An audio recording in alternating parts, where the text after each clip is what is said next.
Hey guys, Jessica Shire here and welcome back to my channel. I hope you're having a great day. Today I'm going to show you how I made a lot of different backgrounds, and these are just backgrounds that I can use for cards or anything in the paper crafting world. I just thought this was really fun and interesting. I do like to experiment with my products that I have. This is just one of those cases. So I have some cardstock in front of me. I'm going to go from the left to the right. This is Simon Says Stamp Fog cardstock. There's Slate, Soft Navy, 2 pieces of black cardstock from Simon Says Stamp, and also Nina 110 pound cardstock and the Solar White. I have a bunch of stencils. These are just stencils that I've pulled from my stash. The first one is Kindred Stamp's Swirl, and then the second is Kindred Stamp's Zebra Stencil. I also have 2 from Hero Arts I'll be using. The first one is, I don't actually know the name of this one, so I'll have to list that below. And then the second one is the Honeycomb Stencil. And then my final stencil is one from Dylusions. I actually don't have the name for this one either, but it will be listed also. So my fun mediums that I'll be using, so this is like my base, and then I'm going to tint them. So I have some Ranger Texture Paste, Deco Foil Metallix, and I think it's Pearl, and also Deco Foil Transfer Gel, just because I want to see what happens. That one's a big experiment. I'll be using the Neon Aqua Pigments from Brutus Monroe as my color tints. I have the red, the pink, the orange, yellow, green, and blue neons. I have some tools too that are kind of key points. I have the Therm-o-web scraper, a palette knife, and then a couple different tools, but they're like spatulas, so they'll kind of help me mix my mediums together. So the first one I'm going to be using is a soft navy with the neon blue aqua pigment and that Ranger Texture Paste. I went ahead and used some Therm-o-web purple tape to adhere my stencil to that soft navy cardstock. And I'm going to pull out some of that texture paste and put it onto my glass media mat. I'm using the media mat because it's the easiest to clean up, especially when I have something that's going to be quite this messy. I'm going to drop in a few drops of that blue neon aqua pigment. I love that these have a little eyedropper. It makes it really easy to use the pigments. I'm going to add some more and just mix really well. Now my texture paste is pretty old. It's almost gone. It's drying out and I really need to use it. So the aqua pigments actually help with that because it adds more moisture to that texture paste. So it's a little bit more malleable. So one thing about adding anything to like texture paste, there's only a certain amount of color that you're going to get or you're going to achieve. And this was about as blue as I was going to get before it was just so watered down, and I might have an issue with it leaking underneath that stencil. I think the pixie spray would probably help resolve some of that issue, but I don't have that to try out. This was kind of an experiment and it did work out really well. Don't get that texture paste too thin though. I used a Deco Foil stencil pal to help spread out that texture paste evenly, and I'll be using that throughout this entire video. But I really love this stencil pal. It just makes it so smooth and easy to get a nice even layer. So that little glob of that blue texture paste that I'm saving on that palette knife, I actually used on a card. It was for a Brutus Monroe hop and I was a guest designer for that. So I'll have that linked below to that blog post if you'd like to check it out. And I used a bunch of different colors with the texture paste. So that was kind of like my hidden project behind this video. And that just goes to show you how old this video actually is and how I was procrastinating putting it up. But anyways, I digress. Let's move forward. So moving on to my next project, I'm going to use the white cardstock, the Nina white cardstock with the Hero Arts Honeycomb Stencil, orange neon aqua pigment, and the Deco Foil Metallix gel in the white pearl. The Metallix gel is a lot thinner than that old texture paste that I have, so it definitely won't take too much color. and I didn't want quite this light of an orange that the orange neon aqua pigment was giving me. So I do add in some of that red and then mix in more of that orange just to tint it a little bit more, kind of darken it a bit more. It turns to be kind of like a peachy kind of color. So then I add in some of that yellow. So my original thought didn't quite work out the way I wanted to, but I was happy with the color as an end result. I switch out the cardstock too. I'm going to use the fog cardstock for this instead of that white cardstock, and adhering that Honeycomb Stencil over the top. I'm going to go ahead and layer that Metallix gel Aqua Pigment over it. And I'm going to make this one kind of streaky. I didn't want it to cover the entire thing. I just wanted it to be a little messy because I liked how the Metallix gel kind of pulled at the bottom of the honeycombs. I thought that was kind of an interesting texture. It kind of looked like scales almost. And then I had a lot left over, so I went ahead and went back to that white cardstock and just used it, just covered the entire panel with that white pearl aqua pigment creation that I have. I'll show you a quick close-up of that one. I thought it turned out really pretty, and when it dries, it really does shine nicely.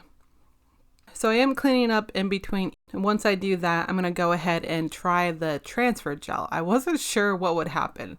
So I'm going to use this as a clear texture paste almost. It's transfer gel. So you use this on with a stencil, and then you can layer the Therm-o-web foil over the top, the transfer foil, and run that through your laminator, and anywhere that the transfer gel is where the foil will stick. I'll have a video linked below of how I used it that way, but I wanted to try it as a clear texture paste just to see what happened. So I mixed it with this pink neon aqua pigment, and you get like this really funny bubblegum color. I'm just going to keep adding more. This one was really, really thin, but it did work pretty well with these larger dots that I have with the Dylusions stencil.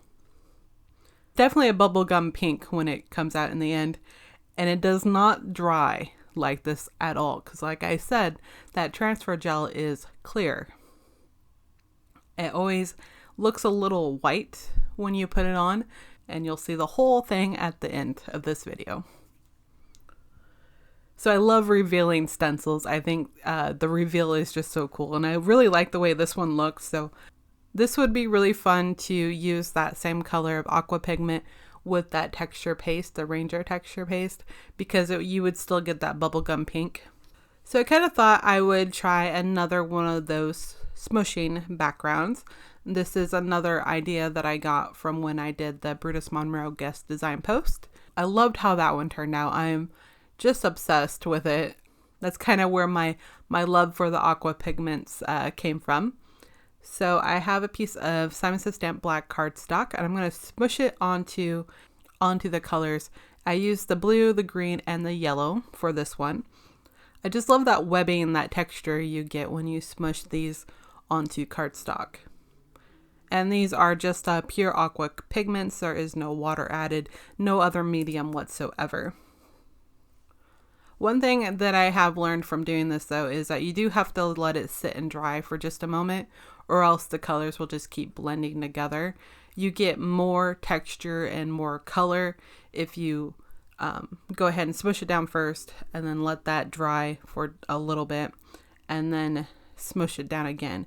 And you just get these really cool veining textures on the cardstock from the aqua pigments. Just so cool. So I'm going to go ahead and leave the leftovers there and then add some more. And I'm just going to dot it on there with eyedropper. And this time I'm using white cardstock again. It doesn't really show up as well as the black cardstock, but this is still a really fun and cool background, I think.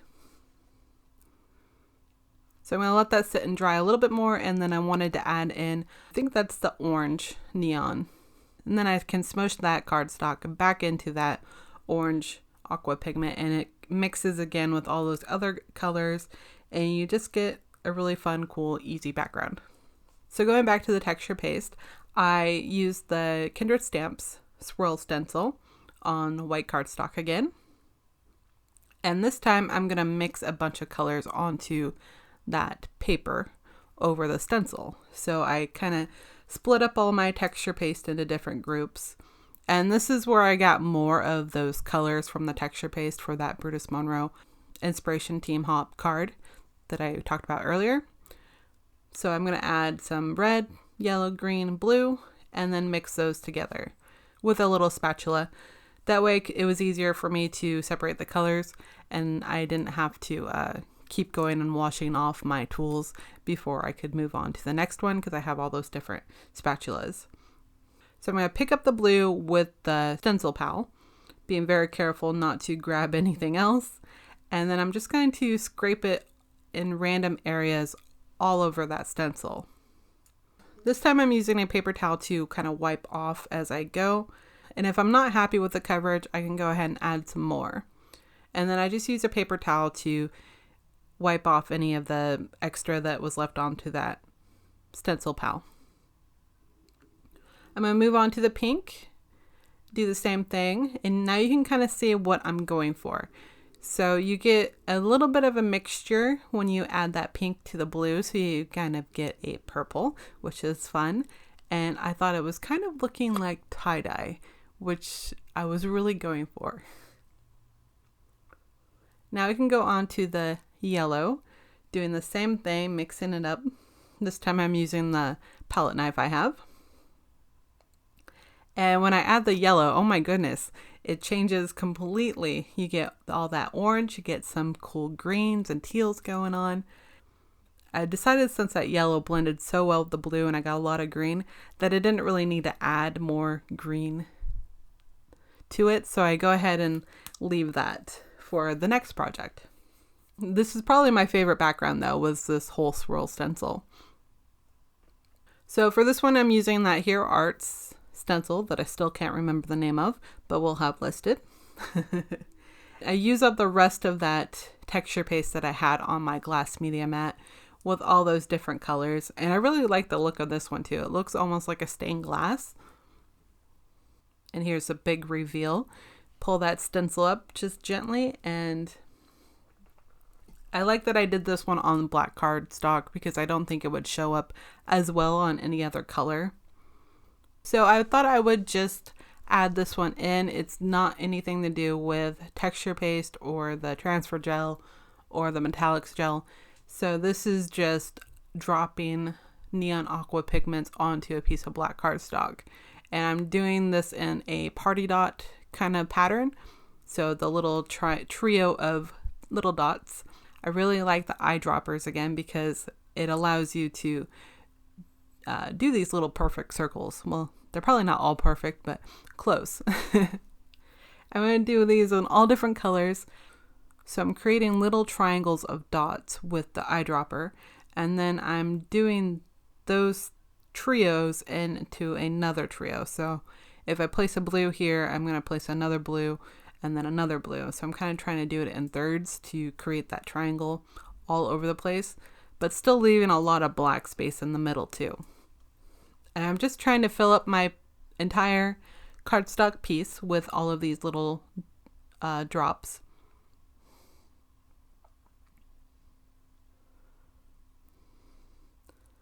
And then I decided I wanted some white. So I have this Copic Opaque white. This is basically like a white acrylic paint. And this little jar has lasted me so long. I'm going to water it down just a little bit. And I was going to try it with that plastic tool. I forgot what that's called now. A pipette. That's what it's called. I was going to try to apply the Copic Opaque white with that pipette after it was watered down. It did not work whatsoever. I didn't have a lot of that opaque white mixed up, and it was just too thin. So I'm going to go ahead and splatter that brown onto that colorful background with a watercolor brush. I splatter that with using an acrylic block and just swiping that paintbrush off the edge. And then I decided I wanted larger drops, so I just go ahead and add some more of the white with the paintbrush and created my own party dots that way. And I'm just scattering those everywhere, just trying to get more white on that black cardstock. This was fun. I like the way that this looked out, and it dried well too. So hopefully this doesn't make anybody sick, but I do have a little bit of footage here of them all dried. I really like the party dot one.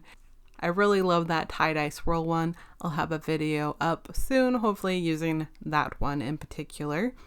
And there is the transfer gel one. Look at that. It dried almost a dark red, almost orange.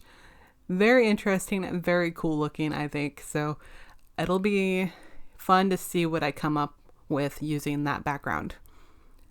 I do plan on uploading a couple more videos using specific backgrounds from this for different techniques. So if you found this video interesting or you like this kind of style, let me know, because I do have some other ideas on how to make like a mass amount of different backgrounds and then doing different techniques with those backgrounds. So let me know what you think, and until then, thank you so much for watching. Subscribe if you have not already. Give this video a thumbs up if you enjoyed it. I appreciate you so much, and I will see you in the next one. Meh, meh.